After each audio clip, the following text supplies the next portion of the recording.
Welcome back to this week's episode of Success Through Connections. And I'm your host, Zelda. Today I have with me Scott Simson. So let's talk a little bit about building wealth with YouTube. If you want to build your wealth with just your camera and discover how to hopefully go viral, today's episode is for you. So today I'm going to be so happy to talk to Scott about all things YouTube. He is known as the guru of YouTube growth, and he is the powerhouse behind helping major corporations rack up millions of viewers through video content and get serious results. He works with the big guys. So if you're a business owner and you're dreaming of building your wealth by using your camera, you're going viral maybe with YouTube and getting that message in front of millions, hey, this conversation is going to be all about you. So Scott's going to break down what makes people click, watch, share, and buy your product. So get ready. I want you to get out your notepad because you're going to be wanting to take notes the way I love to take notes. And this isn't about vanity metrics. It's about creating video that will actually move the needle. Because that's what we need. We need to move the needle. So Scott, welcome to today's show. I'm excited to have you. Well, I'm very excited to be on your show. This is awesome. And we had a great conversation last week. I'm really excited to get back into it and really talk about YouTube, dive deep on YouTube. And I appreciate you allowing me the opportunity to share some of my expertise. Oh, I can't wait. And I always talk about how I met someone. And when I was talking to a mutual friend, Jake, he said, do you know Scott? And I'm like, no. He goes, well, you need to. So I immediately reached out to Scott to get to know him and worked our schedules out. And here he is. Yay. Yay. So I have a whole bunch of, you gave me so much information to think about when we had a call last week. And I was shooting all my notes out to my video production people and said, we need to do this and this. And I was like, they probably said, what is she doing? Who's she talking to? Let me give him a piece of my mind. Yeah. It's like, you guys need to listen to this. So what I want to know, number one, is when someone's creating a YouTube video with the goal of selling products or selling their service, what elements should they absolutely be must-haves in that video so that viewers would actually want to take a look at the video and maybe buy? That's a really great question. And I wish that every one of our clients would ask that question when they came in. Usually they just ask, how do I go viral? And those two questions, they don't necessarily always go hand in hand unless you do a couple of key things in your content in order to position you well for getting a lead or selling a product. So typically what I will help people understand, or what I teach people to do, is understand that there's a couple of core reasons why people are looking on YouTube. Generally, it's because they are either looking for a solution to one of their problems, or they're doing some competitive research based on, I've heard about this and I want to watch a review on the new iPhone and I want to check out the new Samsung phone, right? They're doing research to decide on which product to purchase, or they're in the mood to be entertained. And there's another variety of, sometimes people are just bored and they're just scrolling. But generally, when you're trying to sell a product, we're in problem solution mode or review mode. So that way we can give as much information as creators. So that way we can give it as much help as we can to help assist them on that path to getting an answer to their problem, getting their problem solved. So the first step is building a valuable piece of content that people are actually looking for, and then getting them to watch it. And now, after they start watching it, now it's a matter of having calls to actions in your content that drive people from YouTube platform to some type of a lead magnet, some type of a free giveaway that they can exchange an email address for, or book a call. We're just trying to direct them from our video to somewhere where we can collect their information. And if you have those couple of things, you focus on what are the people looking for, and then how can I give that to them in video form, and then how can I serve them even deeper by giving them a lead magnet or something to click on, so that way I can capture their information, then you've got the basics down for how to convert someone from a YouTube viewer into a purchaser. Yeah. And I'm going to get a little bit deeper into some of those things that you were mentioning in just a few, Sure. because it was like, oh, I've got a million questions. So when we have a video, and what have you noticed makes people want to share that video? What makes something truly shareable? Is it just for entertainment? I mean, sometimes it's like, I got to send this to somebody. Is there something magical that some kind of content that makes people want to share them? Yeah, that's a good question too. So the majority of viewers are not going to share a long form video. Most Okay. long form viewers are going to watch the video, maybe take some notes, and then move on to the next video. And then it's a matter of repetition, right? The more views you get from the same people, the more often they come back and watch again and again, more touch points you have. And then it's what, 10 or 15 touch points before someone decides to take action with you. So sharing it does happen with YouTube long form videos, but it more often happens with YouTube short form videos or videos that are on Instagram and TikTok. And generally the reason people share something is because they heard something that they have never heard before. And then they say, oh, you got to check this out, Susie. And then they just press that share button, send it to them in their DMs. With YouTube long form, it's the same idea. There are a number of times that I will share long form videos with my team. If somebody is saying something that I've been thinking or feeling, or they're saying something I've never heard before, and I'm just like, hey, we need to incorporate this into our business ASAP. And so this is really important it's a very important testament to having a unique value proposition that is indeed unique. It's not just a mishmash of what everybody else is saying, but you have your own perspective. And you don't necessarily gain your own perspective in an industry until you've been in that industry for long enough to form your own opinions. Up until you Yeah.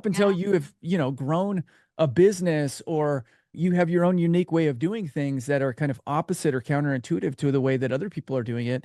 You're kind of just following the herd and whatever the leaders are telling you to do. So if you want to be successful, let's say in real estate, right? Right. And you've been in real estate for a pretty long time, right, Zelda? 17 years. Yeah. 17 years. So you probably have formed your own opinions. Actually, I know some of the opinions that you've formed. Like last week, you said you didn't like chasing Facebook.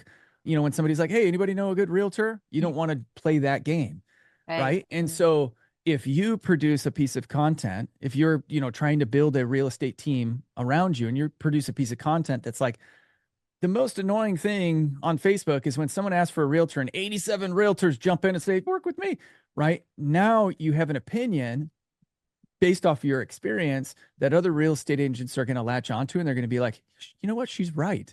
And I want to work with Zelda. Yeah. So that'll open up some doors. You'll start getting some DMs. People are like, hey, I'm so glad you said that, because In fact, that'd make a great video. it would make a Talk great about video. why would I not? I mean, I wouldn't want to work with someone like that. It's like, let's just pick anything out of the closet and throw that on. It's like, no, I want somebody who wants to, I'm going to tell them the questions to ask, which is, why should I pick the person you're recommending?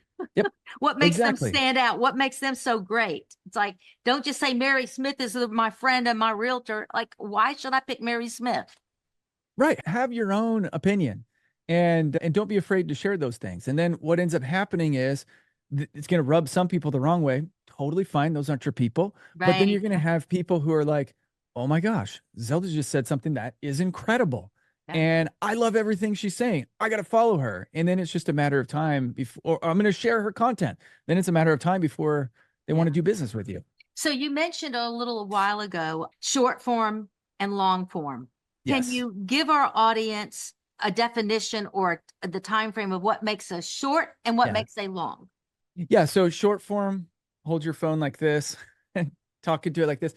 Long form, hold your phone like this, and it's a little bit longer. So short form, generally, I mean, I guess it depends on the platform. I think on It's TikTok, not time. I mean, it's not vertical, horizontal. Well, it is.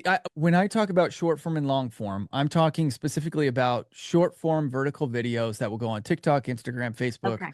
YouTube Shorts. When I'm talking about long form, I'm talking about horizontally shot content that is generally over at least 4 minutes, and it's most likely going to be just pushed on YouTube and maybe on LinkedIn, depending on the length of time. But YouTube is going to be the best place to post your long form content, and shooting it horizontally, though. Oh, that's interesting. That's a new one for me. Okay. That's a new one. I just learned something new. I would have thought it was all about the timing, not necessarily horizontal or vertical. Well, yeah, I mean, Total, you have but lengths of time. You have, with YouTube, it just depends on which platform. With YouTube, you can post up to 3 minute shorts. On Instagram, I think it's up to 90 seconds that is a short, and then becomes a post. And I think you can post up to I 10 never minutes. understood that stuff. That's what Yeah, I have a team for. that's right. Here it is. Exactly. You do it. Exactly. Post it. I just knew TikTok was vertical and short. I knew that. Yep, that's right. I So mean, that's what it used to be. But just give you a little insight. There's very little money in the platforms for having content that is very short, because nobody wants to watch they don't want to watch an ad before every 15-second short. Otherwise, they'd be watching 15-second ad, 15-second short, 15-second ad. And so there's very little money in the platforms when they only exclusively have 15-second or 30-second shorts. So each of these platforms has inched their way up there longer and longer because they can I have squeeze more noticed. ads in. I have And noticed. now it's more valuable. So a lot of people worry that their videos are just going to sit there and not do anything. How do you design a video strategy that's actually going to drive some traffic and sales and signups and things that you can measure? Yeah, so that's an excellent question. Most people use social media and YouTube wrong. They use social media as a digital virtual billboard, where it's like, hey, I've got XYZ product for sale, 50% off, come and get it. Right when they're talking about business post. And then they'll share these like deep stories about their vacations to the Maldives or whatever. And what ends up happening is no one engages with business posts that are advertisements. And the platforms require engagement in order to signal the algorithm to say, hey, people are talking about this, send it to more people. So you have to learn how to speak to each platform. With YouTube, a lot of the times what people will do is they'll upload a video, they'll title it video number 1, I am changing the oil on my car. And then they just let YouTube pick out whichever part of the video they want to show as the thumbnail. And when you allow YouTube to pick your thumbnail and you don't title your titles correctly, your videos correctly, nobody knows to click on them because they have no idea what they're about. Hands down, the most important aspect of getting clicks, getting people to watch your content, is to have good titles and good thumbnails. And this is why going back to what I was saying at the beginning, it's so important for you to create content that people are actually looking for, solving problems that people actually have, not just saying, you know what, I feel like talking about the weather. Let's talk about the weather, blah, blah, blah. That doesn't get you any clicks. You want to talk about things that people are actually searching for, and you want to title them in a way that people would actually type them into YouTube to find them. So going back again to the real estate example, what are some things you get into the headspace of a prospective buyer? What are some of the things that they might be searching on Google? Real estate in a particular area. Okay. Yeah. Real estate, homes for sale in XYZ, Mhm. or school system in XYZ place, Yeah. or restaurants nearby, or what is it like to Closest live in, airport. yeah, what's it like to live in Dallas, Texas? Yeah. Those are the things that they're looking for. Yeah. And so my content strategy for real estate agent would be become become the expert of that area, and then title your videos based off of what people are actually typing into Google, because Google and YouTube are also synced up. And so when you type something into Google, a lot of the time something on YouTube will pop up in those search results. If you do those things, then you will start getting traffic. You'll start getting views. It's just a matter of time. If you don't believe me and you just do your own thing, or you ignore this advice, Then watch your metrics, you right? will not go anywhere. So is it best to start a title with a question and hit the pain point? There's not really a best practice whether you should start with a question. It kind of depends on the video. The next aspect is like, if I am if I'm trying to create content around what people are searching for, I'm actually going to go type those things in to YouTube. And then I'm going to look at the titles that pop up in search results, and the ones that have the most views, that are the most recent. I'm actually going to structure my title very similar to that, because there are billions and billions of viewers on YouTube every single day. There are billions of videos on YouTube. And most of the time, especially in like very like industries that have a total addressable market, right? They have a lot of people representing those industries, like real estate. Somebody has done what you're wanting to do in their own style, Huh? and they've had success with it. And so I usually go to the people that have had success and I say, okay, what did they do? I'm going to copy that, That's what or I I'm do. going to Yeah. emulate that. I'm going to look at their videos and what they're Yeah, doing, what they're talking about, and saying, I think I'm going to do that too, and just tweak it for me. Yeah. exactly. So, what Exactly. are some of the first things that you look at when you're auditing a YouTube channel for some growth potential? Titles and thumbnails, hands down, are the very first thing that I look at, and then also recency or consistency in content.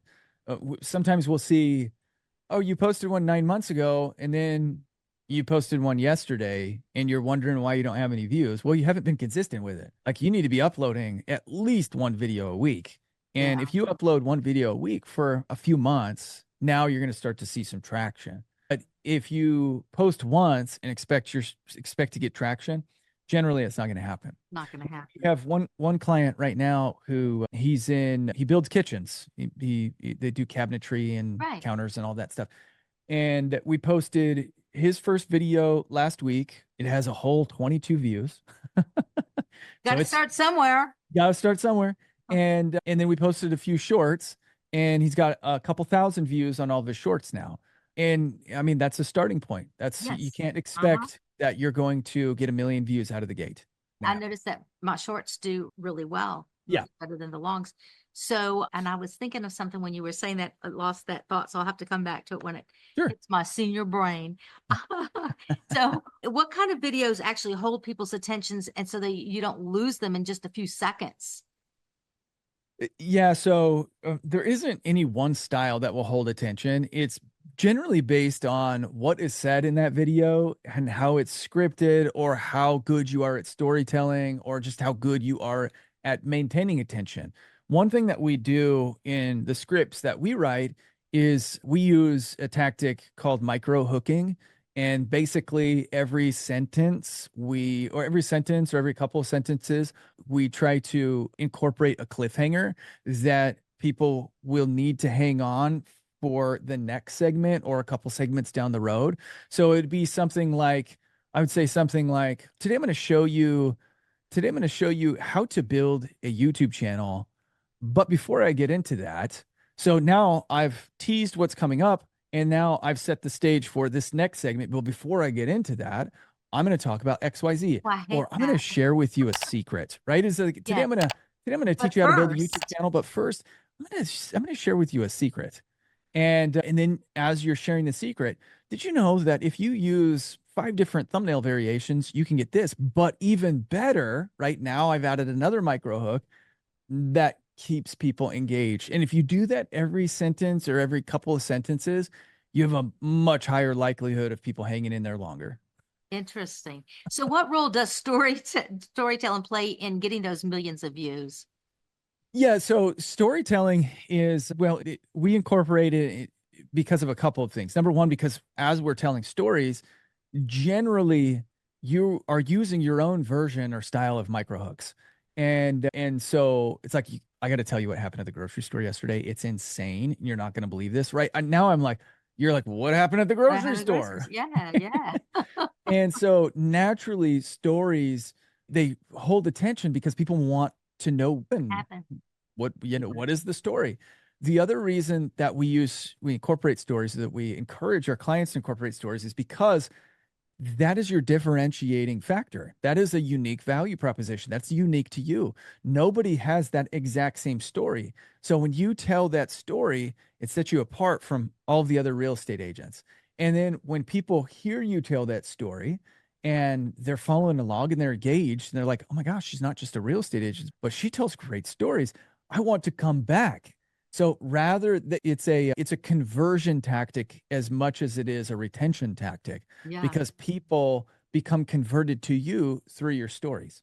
Yeah. Very good. So you mentioned hooks a minute ago. Yeah, So can you share some proven hooks that maybe had those viewers, they stop the scroll? I mean, I know me, I'm a scroller, I'll scroll, but sure. something grabs my attention, I'm going to stop. Yeah. So there are, I call this next tactic the tension trinity. So when you create a thumbnail that has a little bit of mystery in it, it creates an unresolved tension. And from an audience perspective, that will stop the scroll and get them to ask a question. Like, hold on, what is this about? And then they go to the title. And if the title has some mystery, that will also create an unresolved tension. So they go thumbnail, like, ooh, hold on, what is this? Go to the title. Wait, what is this? And now you force them into a position psychologically where they have to click in order to have that tension resolved. And then what do? Well, you don't resolve the tension right away. You continue to build tension in your hook in your video. Today, I'm going to tell you about 3 things that happened to me when I was a kid that made me believe that there are ghosts. Right now, it was like, okay, now I'm hooked in. There's But tension. first, Yeah, but first, I got to give you some history. Right, exactly. So literally just you're just creating tension points in every aspect of your video. So people are like, there's a build up, and then at the very end, there's this sweet release where it's like all of their answers, all of their questions are answered, and they feel like there's resolution. And that's where you legitimately you want to end the video right there, because anything that you do after that point is is, yeah, they're gone. yeah, You that's lost them. I love that. I love that. So how do small businesses get more comments and shares to their videos? Mm. Yeah, I was just that's a saying, good hey, would you question. please make a comment? So yeah, so what I'll typically do is when I create content or when I advise any of our clients to create content, we're also I'm encouraging them to have a two-way conversation, or pretend it's a two-way conversation. So this camera, when I'm filming, is not a camera, it's my audience. And so one thing that I did a few years ago that was like very helpful for getting me into this zone was I'd actually put my feet up, and when I talk, like I'd be talking, just having a casual conversation around my couch, sitting on my couch, hanging out with friends. I put my feet up and we're just having a conversation. And what I typically will do is I'll share some points and I'll be like, I want to hear from you guys. What do you think about that? Or I say something controversial and I'll be like, hey, but this is just my opinion. What's your opinion on the matter? I'm really interested. You leave it in the comments below. I'd love to hear from you guys on that. Saying something that is, I don't want to say necessarily polarizing, prolific, maybe like is a better word, where it's just like, hey, here's an opinion that doesn't necessarily trigger anybody angrily, but it creates, the need from somebody to share their opinion. Sometimes what we'll do is, we'll make mistakes on purpose, so that way people will feel that everybody wants to be the hero. They all want to prove their own intelligence as well.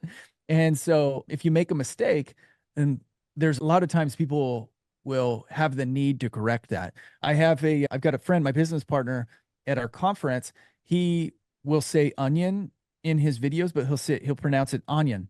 And so be like, so next thing you want to do is grab some onions and dice them up. And everybody's like, it's not onion, it's onion. I love it. I love it. Yeah, yeah. And so, doing little things like that we call it an engagement bait, but it works. But it And works. Yeah. yeah, and it helps with the algorithm. So one of the things I was thinking about earlier was how should a small business, how much should they worry about the production quality versus Yeah. just being consistently posting? So I focus on the first things that we focus on with anybody are creating habits around your content so it hurts not to upload. And so staying consistent, like you have to stay consistent to the point where it's like You miss a day and you're going to be kicking yourself. You're going to feel bad. We want to get to that stage first because that if you can get to that stage, the hardest part is forming habits around creating content. If you can get to that stage, then it's like 9/10 of the battle. And then from there, it's making sure that the things you say are valuable, they're value oriented. And then from there, coming up with titles and thumbnails. Production quality is way down the priority list. That's something that we don't focus on. For majority of our clients, we don't focus on for a very long time. And generally, it's like they're getting to the point where maybe they have a couple 100,000 subscribers and they're like, hey, I really want to take this to the next level. But you can get millions of subscribers filming on a phone. You can get millions of subscribers on YouTube probably filming on a 1980s like camcorder that's over the shoulder.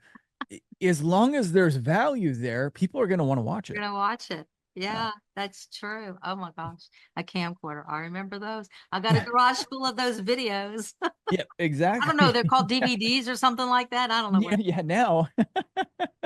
Got a bunch of those. Oh dear. So how do you design a call to action that Yeah. doesn't feel salesy and it will actually drive some leads to do the action that you're asking? So we use a method that's called, oh my gosh, why am I drawing a blank? It's called the curiosity gap method. So basically you dangle a carrot. So at the end of one of my videos where I'm teaching YouTube, let's say, okay, and that's how you guys grow a YouTube channel. Well, now if you want to learn how to, oh no, I wouldn't start like that. I would say that's how you grow a YouTube channel. Now, there's one more thing that we've been doing in each of our videos that has allowed us to increase our audience retention by about 40% on each video. So we're getting 60 to 70% audience retention on each video. And I talk about that. I break it all down in this video right here, or I break it all down in this, or I created a cheat sheet for you right here that you can click on totally free. All you got to do is click the link in the description. So now I have teased them with a desired outcome. This is what they want. I've given them a case study example, some proof that I know what I'm talking about. And then I've told them that, hey, it's free. It's totally free. All you got to do is click a link. Right. So Right. that's Give my them something. absolute favorite way to get people to click on my links. So what is the simplest way for somebody who wants to get started? And if they're intimidated, I have a daughter that's this way. Sure. She hates to be videotaped. She Okay. doesn't want to be on the camera. So what's the simplest way to get started if you are intimidated by being on the camera? You do just So, audio for a YouTube video or something? I don't know. so you could do what are called faceless YouTube videos. The problem with faceless, and it works, like there's a lot of people that have crushed it with faceless YouTube channels. The problem with faceless YouTube is that it is very easy to copy, especially in the AI world. And Yeah. so if you start making content that's faceless and it starts doing well, it's only a matter of time before it gets ripped off. So when you're creating that content, you really want to make sure that you especially focus on those unique value propositions, the things that make you unique that can't be copied by someone else, because the content itself can just be rewritten by ChatGPT and then someone can voice it over and use very similar B-roll or very similar visuals. And now you've just kind of lost your competitive edge, especially if you're like, designing a content strategy that catches fire and it's like new in the industry. A lot of people are going to come and try and steal it from you. So my recommendation is always focus on those core branding elements that make you unique, that make you stand out from everybody else. But you can definitely create content without having to have your face on the camera. You could even have, you could be filming, like breaking down news articles on screen and just doing a screen share. Yeah, That that's that true. type of stuff works as True. well. True. Screen shares and B-rolls, all that stuff works. So, Yep, yeah. exactly. So how do you recommend to people to repurpose? So they have a good video. What do you recommend them doing to repurpose it, with multiple pieces of content for other platforms? The biggest problem with repurposing right now, and it's funny, like if you were to listen to all the times I say that, the biggest problem, it all kind of boils down to a lazy factor. Everybody wants an easy button solution to something. Yeah. And so they go to websites like Opus Clip or use software like Opus Clip or some of these other softwares, AI softwares that you can upload your video and then it will auto clip everything for you. And Well, wait a minute. What is autoclip? just means that the AI reads your transcript and basically says, okay, if we take this section right here, this will make a good short. If we take this section right here, this will make a good short. And then you can make it will just automatically clip your videos down into shorts. But we have found that artificial intelligence, just simply because it doesn't understand the nuances of human communication and what is actually intriguing or interesting from an audience perspective, it can't recognize those clips. And so those clips generally never perform very well. And I was just having this conversation. I'm glad that it came back up because this is important for your audience to listen to. So I was having a conversation with ChatGPT. I'll do that sometimes where I'll just like talk to it and just like, hey, ask it questions just to see where it stands on certain things. Well, one of the things that we were talking about was, will artificial intelligence ever completely replace humanity? And ChatGPT's answer was no. And I said, well, I mean, but if you think about human communication, everything is just patterns. And so if technology can recognize those patterns, don't you think that it can emulate us like 100% or fairly accurate, 99.9%? And it said, well, the biggest thing that artificial intelligence is going to have difficulty understanding is humans are a combination of rational and irrational. Everything that we do is a combination of rational and irrational. That's emotional and logical, right? We make decisions sometimes that are crazy because we're emotional. And then from some small group perspective, we'll look at those person's decisions and be like, good job. Well, another group over here is like, no, that's terrible. Well, artificial intelligence has a really difficult time understanding those nuancy things in humanity. And that's why I think it also is terrible at editing content or clipping shorts out of long form content, because it has no idea how to segment rational and irrational. And so what might be really interesting to what the patterns it recognizes might be interesting to an artificial intelligence, or it might assume that it's interesting to humans, like we find very boring. And then it skips over the things that are actually interesting. So that's interesting. Now, I did, while you saw me scribble some notes, because my senior moment a while ago came back to me in the middle of that when you were talking Sure. about it. So Yeah. I'm going to ask this. I'm not sure how I want to ask this exactly, but I know when I first started with my YouTube and I hired someone to help me grow my business, and I wanted it to grow my YouTube channel, I wanted it to grow organically, but I did soon discover that they were using bots. Yeah. I got rid of them very quickly. So Good. just can you talk to our audience about the differences between using a bot, which is not the way to go, and it's not the way I do it. We started from square one again. We started all over, and Good. to grow organically. It's like Yeah. everybody that I have on mine is a real human that found me either because it was shared or they found me on a social media. They're real. There were not bots involved. Yeah. Yeah. That's a I would never ever advise anybody use bots. If you want a fast way to get a lot of views that look really good, just run YouTube ads in India or in a country that has very low CPM, cost per mil.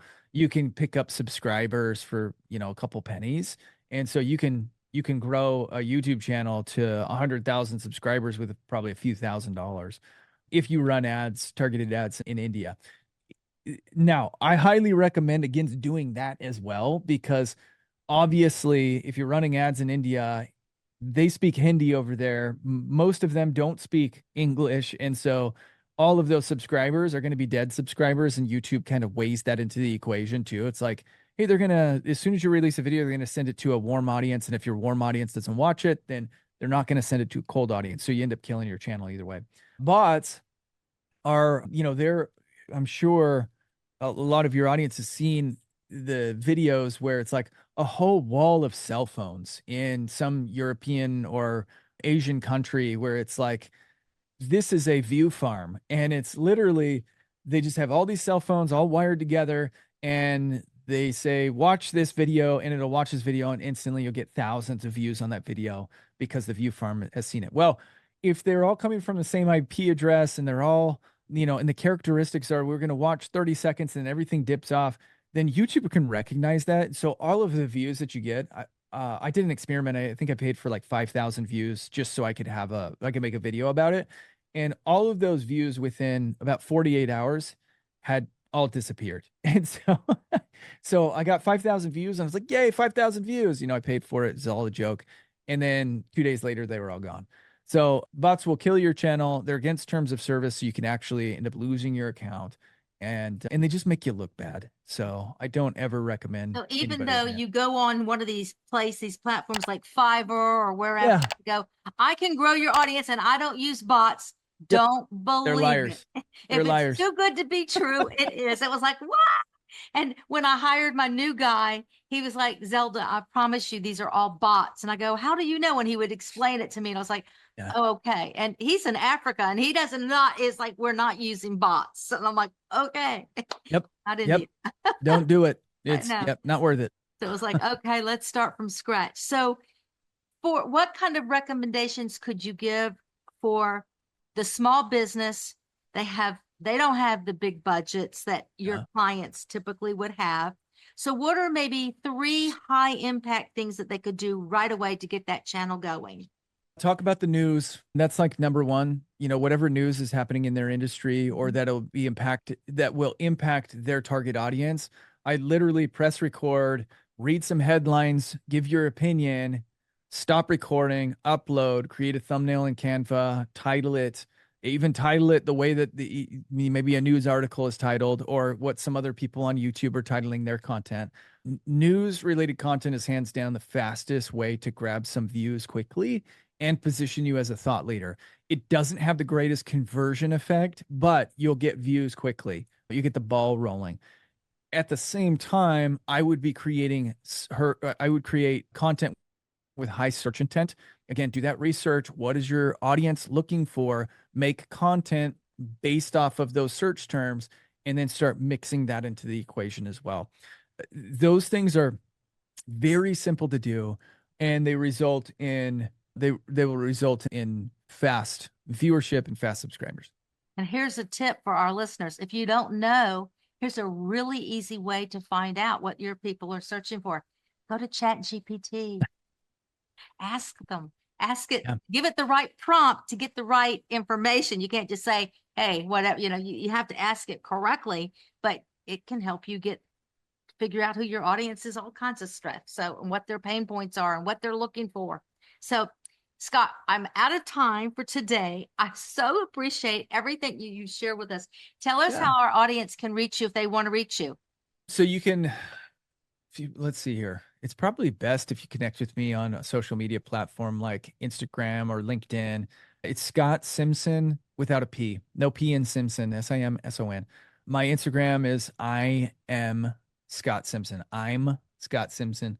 And LinkedIn, you can find me. Facebook, you can find me. I'm all over the place.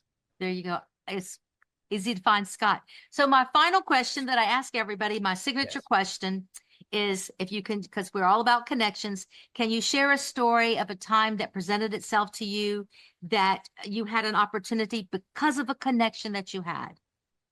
Yeah, so our agency actually blew up because of a connection. My entire life has succeeded simply because of the connections that I've had and the people that I have made friends with. And our agency, our YouTube agency, it exploded because it's a crazy story. I bought into a conference, a local Dallas conference, and because I had a connection. And in that conference, I met a guy who introduced me to Russell Brunson, the CEO of ClickFunnels. And we started doing work with Russell Brunson at ClickFunnels, and that just expanded into a massive agency. And so everything it is truly not about what you know, it's about who you know. And if you foster those relationships and do a good job of networking, the sky is the limit. I'm manifesting, I'm trying to get in front of Elon Musk. I'd love to work with Elon Musk and some of these other folks that are high up in the tech industry, because I could just be really fun to do their content strategy on YouTube. Okay, so if our audience, if anybody's out there and they have a connection to Elon Musk, yes, Scott would like an introduction. Hook it up. It works.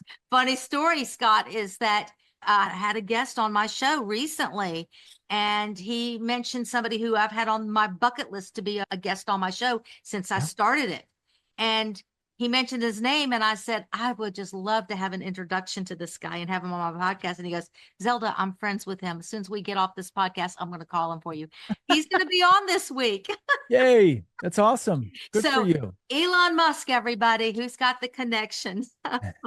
Thank you so much, Scott, for your time today. And I hope that that's it for today. Just remember that success does not happen in isolation. It happens because of the connections that we have. So keep reaching out and connecting to the people that you're trying to connect with and introducing others to people they're trying to connect with. That's how it works. Till next week, I'm Zelda, Success Through Connections.